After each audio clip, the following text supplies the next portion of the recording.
Hello, everyone. Welcome to today's session. My name is Karishma, and I'm going to guide you about what strategy should you adopt for VARC preparation of CAT or ADMATs, especially if you are a repeater. While today I am going to focus largely on the strategy that a person who has taken CAT earlier should adopt, this session is also going to be fruitful for people who are taking CAT for the first time because strategies are going to help you nevertheless. Let's get started without any further delay. So the first thing that I want you to remember is your truth, and that is that your problem is not that you did not know things last year. Maybe some of you really worked hard. Maybe you gave it all of your time, your energy, your heart, and your soul, and still you couldn't make it. It is quite possible that you did well in 2 out of 3 sections, but not so well in the third one. It is possible that you did well, but not as good as you would have wanted to, and you did not choose to go to a college that you were getting. So there could be multiple scenarios, and therefore you should not have a blanket statement about yourself, especially a demeaning one, where you think that you don't know anything or you are not capable of it. In most cases, if you are taking CAT again, it is highly probable that it was not the knowledge which was the problem. It could be your strategy and your way of approaching the paper overall. So please remember that the first truth that you need to get right is that it's not that I don't know anything, but that probably I need to understand how to handle the pressure better, how to actually face the exam. I always say this in my classes that the exam is first a psychological game more than anything else. Every battle is first fought on the mental battlefield rather than out there in the world. Like in Hindi, if I translate it, there is a beautiful sentence that koi bhi युद्ध रणभूमि से पहले मनोभूमि में लड़ा जाता है. So the first battle that you're going to fight is in your mind, and then of course on the screen out there. So it's important that you learn how to handle the pressure. It is important you learn how to get the strategy right, and you plug the loopholes that you could not in your last attempt. So then what is it that keeps you stuck? Probably it's one of these three. Either you were overconfident about your strength, and there is this grave mistake that aspirants do even in their second or third attempt, that let's say if candidate X scored 99 in DARC last year and 85 or 87 in QA and 85 and 87 or let's say 70 in DILR, that candidate will probably end up spending much more time and effort in the second attempt in DILR, moderate time and effort in QA, and probably no or minimal effort in VARC. And that's where everything goes wrong. It is something that I have seen over and over in my 15 plus years of training CAT aspirants, that this is not school or college where if you have learned a chapter once and you know everything and you've mucked everything up and then you go and just write it down in the exam and you are sorted. This is aptitude. It's very different. It is possible that in a section where you scored 99 last year, this year you might end up with 79 or even 89 for that matter. So therefore, do not be overconfident about the sections where you scored well. If you spoiled your last attempt because of overconfidence, then more so, you need to be more careful about this entire confidence game this year. Another thing that you need to keep in mind is that there could be some blind spots. There could be weaknesses that you could not or you did not work on last year. A lot of students, for example, choose to become very selective. I am a VARC mentor, but when I take my one-on-one mentoring sessions, students come to me and say, what chapter should I leave in QA? I do not like answering that question, especially in the month of March, April, or May. Why are we not focusing on doing a holistic preparation and giving the most important exam of our life the most of our efforts? Maybe by October, when I have almost no time left and I have worked hard and I have done my fair share of hard work and put in all the efforts, then I can realize that, see, this is the chapter where I'm not comfortable despite my efforts, and these are the chapters I really excel in. Having that kind of clarity will help. But simply leaving your blind spots, simply choosing not to work on your weaknesses or filtering out certain chapters is not a great idea, because like we say at IMS, CAT does not really have a syllabus. So either you put it like that they do not have a syllabus, or you say everything is in the syllabus, whatever floats your boat, whatever is the narrative that you really like. Another thing is that we are very inconsistent about mocks. And this is something that I can keep, this is something that I have to discuss every single year, day after day, for months at end. I always tell my children that please remember that mocks are not your sources of motivation. I say two sentences, write them down as mantras. And yes, they are my sentences. So you can write, a credit like the Gen Zs always do. One is mocks are mirrors. Just like a mirror tells you what's not right about your appearance and you correct it, or you amplify it, or you improve it, you improvise it. Similarly, a mock will tell you exactly what needs to be worked on and how much. Whether it is speed, is it question selection, a certain genre, comprehension, accuracy, calculation mistake, what is it? So mocks are mirrors. They are not sources of motivation, at least not the initial 5-7 mocks for sure. Another thing that I always tell my children is that let your mocks mock at you. Let your mocks make fun of you. Let them tell you that this is something that you just don't know. This is something that you're miserable at. This is something that you just can't handle. Because only when you know what you cannot handle will you be able to prepare so that you can handle it on the final day. So do not be inconsistent during your mocks, at least not this time, especially if it is your second or third attempt. Please take mocks with utter seriousness. Then there are certain patterns that I have figured out in repeaters. And the first pattern that I would like to discuss is passive reading. So you simply read an article as if you're reading a novel, and when you go to the questions and the question is something like, none of the following, if false, will undermine the point of view of the author, except, of course, you are in trouble. Because A, you read the passage passively and now you are stuck.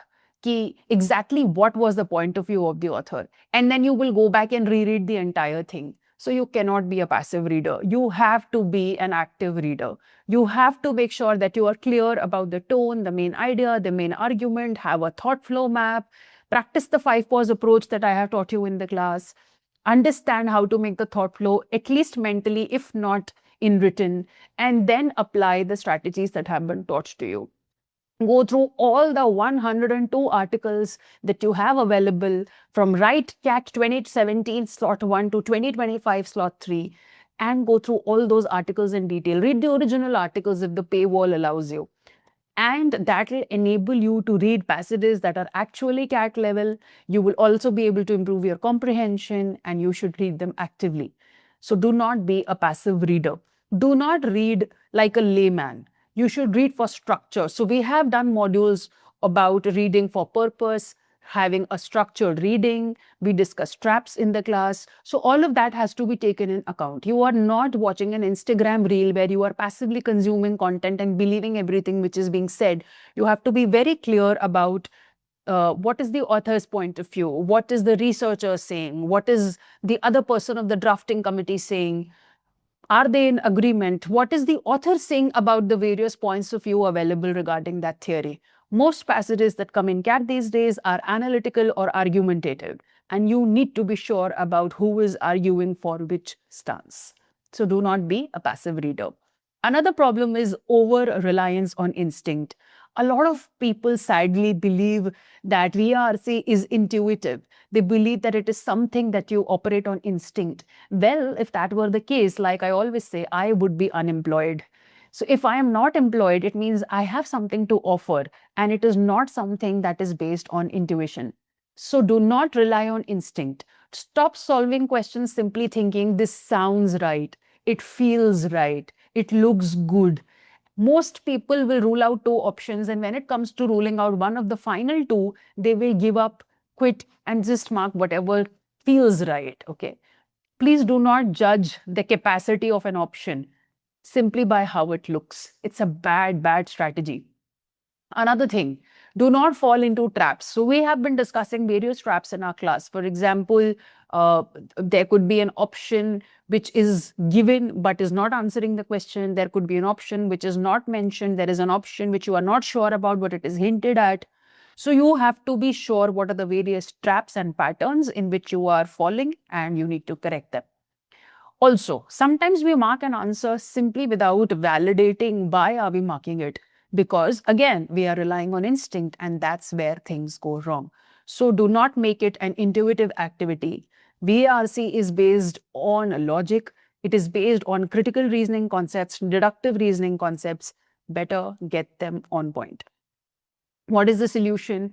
Be amazing, amazing, amazing. Absolutely adept at eliminating options and recognizing the traps that are making your options close and similar, but they are not answering the question in the best possible way. Always remember that VARC is about choosing the best answer and not just the correct one. So you may have scenarios wherein you have more than one good answer. You may also have a scenario where there are no ideal answers. All of such questions can be practiced from IMS material as well as from CAT PYQs. Another thing, I've already said, do not just assume. Always have a reason, have a strong reason for validating an option as the answer. Have strong reasons for ruling out 3 options. Please be neutral and do not get biased or carried away, especially if you get a passage which you are emotional about, which you already have background knowledge about. Don't get carried away by what you really like or dislike in personal life. Stick to what is written in front of you in the passage and answer the question strictly within the confines of the passage. Do not do a shallow analysis of your mocks. Most people just take a mock and then they become sad and then they start a Telegram chit chat. I see that happening all the time on all the groups I am part of, and people are just discussing, oh my god, pre-SimCat 3 LRDI was so tough. Oh my god, pre-SimCat 2 VRC went really bad. Pre-SimCat 1 was really easy. Then you get demotivated. You never analyze the mock. Do not understand what went wrong. Do not understand how was pre-SimCat 1 different from pre-SimCat 2, and then you never take the actual SimCats, and therefore you see no improvement. And of course, you shouldn't be surprised, because when you are not fighting anymore, you are definitely not going to win. So you have to continue to be consistent with mocks as well as with the analysis. Okay. Every time you make a mistake, every mistake is an opportunity for some learning. There is something which can be learned from a question of VA or RC or even in the other 2 sections. Please keep that lesson. You will have to analyze the mocks in detail. Of course, at IMS, we are going to help you how to analyze mocks. Our website gives you an analysis. We discuss your analysis in one-on-one mentoring sessions. But even if you're a person who is studying on their own, you should be able to analyze mocks. Do not carry the emotional baggage of the previous year. This is true not just for relationships, but also for CAT. A lot of people come to me and say in the class or in my plan sessions that I am really worried or anxious because I froze last year in the exam, or I chose the wrong LR set last year, or I did the difficult RC, wasted my time and I did not choose the right RC. Instead of turning that baggage into a source of anxiety and worry, you should turn it into a source of learning and ask yourself that why did this happen and what can I do to make it better this year? How do I ensure that I do not repeat what I did last time? Like I said, every mistake is an opportunity. To learn, it is a lesson. So keep that lesson. Do not carry your past baggage into the present and get all nervous. You also should shift your strategy. Again, that is something that you can fine-tune only if you are taking minimum 25 full-length mocks, whatever brand you are following. So it is important that you change your strategy. Try out various strategies in various mocks. See what works for you. Do I do VA first? Does doing RC first work for me? Am I sandwiching the questions, or I'm simply going in the serial order and deciding to do multiple rounds or 2 rounds for that matter? So you will have to see that what was your strategy last year, which strategy is working for you this year in the mocks, and what needs to be done. Do discuss with your mentors what exactly is working for you, and if they have any guidance, it really, really helps. Another thing is that in the initial phase of your preparation, you should definitely worry more about accuracy and less about number of attempts. Only during the later stage of the preparation should you try to change the strategy. If for some reason you have been unable to improve your accuracy despite your best attempts, then in some cases, maybe slightly increasing the number of attempts may help you push your score. That is again something that you should discuss at length with your mentor. Sit down with them, share your screen with them, show them your performance, listen to their advice, and then make those changes. So do shift your strategy or change your strategy as and when required. And that is something, like I said, will be fine-tuned only through, you got it right, mocks. The attempt framework has to change. The question selection really matters. CAT is not about rectifying chapters and rote learning and just puking everything in the exam. It's not how it used to be at school. It's a very different exam. It's aptitude. It's a lot of mental game. It is strategizing. It is question selection. CAT is largely dependent. Your score is largely dependent on the questions you leave and the questions you select. If you select questions that are time taking, your number of attempts come down and every question is giving you same marks, equal marks. So your attempts have to be chosen wisely. Question selection is very crucial, and that is exactly something that you will learn through mocks. Don't just try to be a 99 percentiler in the first mock that you take. In every mock, practice question selection. See, did you make the right decision? Did you choose a question right? Did you do a difficult question? How much time did you spend? How much time are the toppers spending? Where are you going wrong? Etc. So your attempt framework has to change. You have to understand what needs to be attempted depending on your strength, your weakness, the question in front of you. You need to select questions accordingly. You need to validate the correct option. You need to eliminate the wrong options, telling yourself the traps, and then finally you reach the best answer. The selection of RCs is also important. So whether it's VA and you are choosing which ones to do, or it's RC, you might choose which passages to do, or if you're doing all four of them, then in what order would you want to do them? If you've picked up all 4 RCs, are you doing all 16 questions, or are you doing 3 out of 4 questions per RC, or are you doing 3 out of 4 questions in one RC and 2 out of 4 in one and 4 out of 4 in the remaining 2? All of this has to be decided on the spot. It is a managerial aptitude test. Your capacity to think on your feet is largely being tested, and nobody can be an expert at it without trying that over and over and honing that skill during mocks again. I know it might be bugging you that I am talking about mocks at length, but there is no way, there is no magic that you will score well without actually taking those tests. They are specially carved for you for a reason. So you will have to play to your strengths. You have to be very wise about your question selection. You also have to be very wise about the order of the passages. Okay. When it comes to understanding, please start summarizing paragraphs, especially when you come across a passage which is difficult. You might choose to skip this exercise of thought flow map and summarizing if you are doing a passage which is easy or moderate. But for difficult passages or moderately difficult passages, at least you should try to make a thought flow map. Gradually, you can stop writing and have it more as a mental gymnastic rather than writing it down every time, and you will see an improvement. It will also help you with retention, by the way. So see what is the flow of the argument, what is the structure of the passage, what is the author's tone, are there multiple stances of multiple people, who is saying what, and that understanding of the passage will enable you to solve the questions very quickly in a jiffy. Validation is something that we've already discussed. You need to tell yourself why is a certain option right and why are the remaining 3 wrong. Option elimination is the most important. It's like the nail in the coffin. Yeah, if you are not on point with your elimination, then all that comprehension, question selection, reading the question, understanding it, simplifying it will all go into the bin, because option elimination is exactly what gives you the final marks. Therefore, please get rid of the school college hangover that one answer is right and 3 are wrong. Quite possible that all 4 are okay, 3 answers are okay, 2 answers are fine. Still, you will have to choose the best one. Even if you do not find the best ideal answer, you will still have to choose the best of whatever is given to you. There are multiple common traps that we keep discussing in our classes. I'm briefly reminding you of them today, and they will especially help you if you are a person who is doing preparation on their own. So there are extreme words, which is, for example, the author might say that satellites are the main source of clutter in the low Earth orbit. Whereas in the passage, the author did not say main source. He just simply said that satellite is a source of clutter. So you cannot simply add the word mainly on your own. That it's not allowed. The author is not emphasizing a satellite being the major source. So you can make an option severe simply by adding or removing a couple of words. There are options which are half true. So it's really, seductive, because you really like what you have read. So if you're not careful about the complete truth, you might go wrong.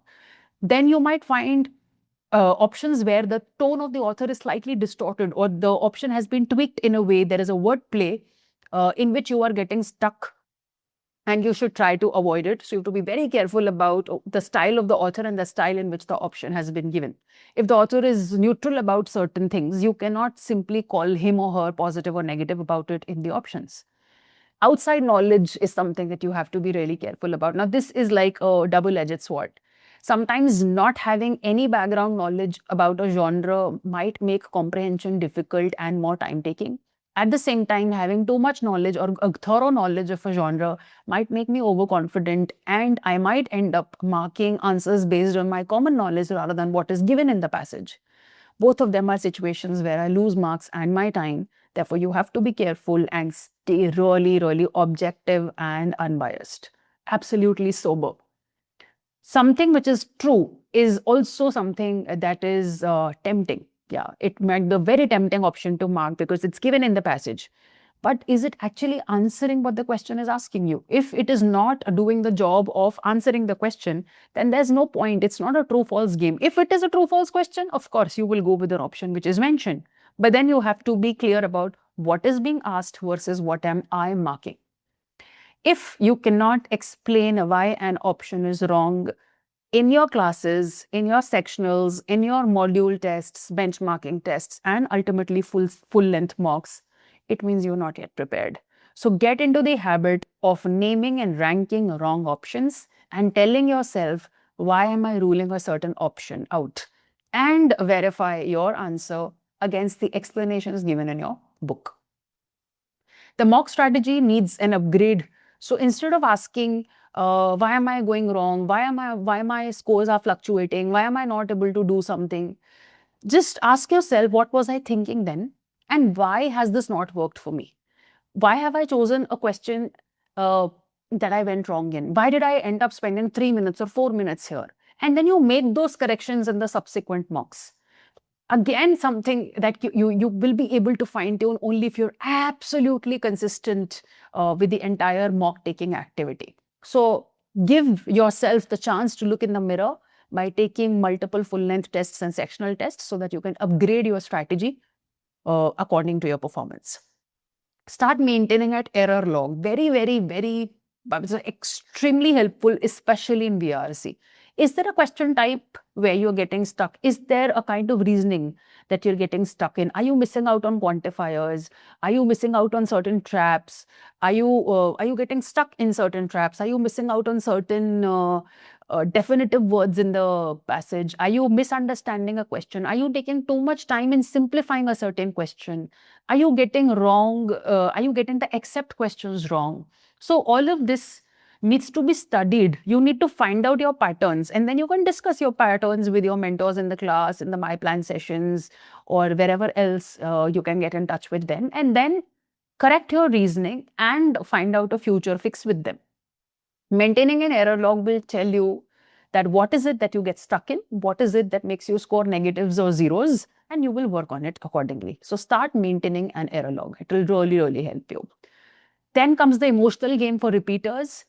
Please stop looking at cat from colored lenses. Yes, it is a good idea to remember your mistakes and to know where did I go wrong and what did not work for me last year.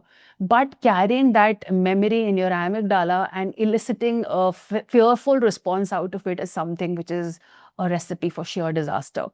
So stop operating from the memory that, oh my God, I couldn't do it last year. I will not be able to do it this year. Oh my God, I am panicking. What will happen if? Do not get into the slippery slope fallacy and just keep on imagining all the possible worst case scenarios. It's not the ideal way of preparing. It is only going to harm your results and it will impact your decision making to a great extent and only adversely, not beautifully. Whenever you are you getting burnt out, or whenever you get a burnt out, just take a break. Take a break for 1 day. Okay, if you're consistent, 1 day break per week or 1 day break per 15 days is really going to help you restart. When you take breathers between your study slots, make sure that you do things that you like. Engage in a hobby, engage in a form of physical exercise, release that stress, breathe, do box breathing. Okay. Always have the capacity to restart. Be absolutely resilient and enter a warrior mode. Do not be in a victim mode. Nobody gains anything out of it, okay? Also, there are some students who are on the brighter side, and therefore they end up being overconfident. And whenever they start taking mocks, they expect great results. Let's say you did not do well in a mock. They start doing revenge mocks. They will take another mock uh, and they will just challenge themselves. Ki, how is it possible that I did not score 90 plus? And then they will start taking another mock after mock or sectional after sectional without actually analyzing their previous performance. Again, that's a recipe for disaster. You will not see any improvement. In fact, it might destroy your confidence further, because who knows, you might perform even worse. Your decision making is anyway already, you know, it's hampered because you're looking at it from tinted glasses. So please make sure that you're not doing any revenge mocks or revenge solving. So all in all, you have to remember that you really want things to change. Please remember that nothing changes if nothing changes. You cannot have the same strategy, keep doing the same mistakes, keep doing the same passive reading, and doing things like relying on intuition and instinct and expect results to look different. If you really want to bring about a change, you will have to change. So get in touch with your mentor, fine-tune your strategy, look at your attempts, be unbiased, try to take off that emotional baggage. Please remember, if you're putting the same effort this year and your strategy is also the same, the percentile is also going to be the same. In fact, I'm sorry to break your heart, the percentile could be worse this year. And this happens. Believe me, this happens. I know a lot of people who repeat and score lesser in the second attempt than they did in the first attempt, because in the second attempt there is more pressure, and that pressure gets the better of you. It gets under your skin, spoils your decision making in the final 2 hours of the D-Day, and you might spoil your paper. So please learn how to stay calm, learn how to choose easy questions, learn how to choose less time-taking questions, learn the strategy of elimination, learn traps, maintain that error log, work on your patterns, and yes, you will succeed. If you have any questions for me, please write it down in the comments, and I will be very happy to take any doubts that you might have related to this session or VARC or CAT in general. Until next session, thank you so much. All the best for the coming days. Prepare well, work hard, and I will see you very soon with another helpful session. Take care.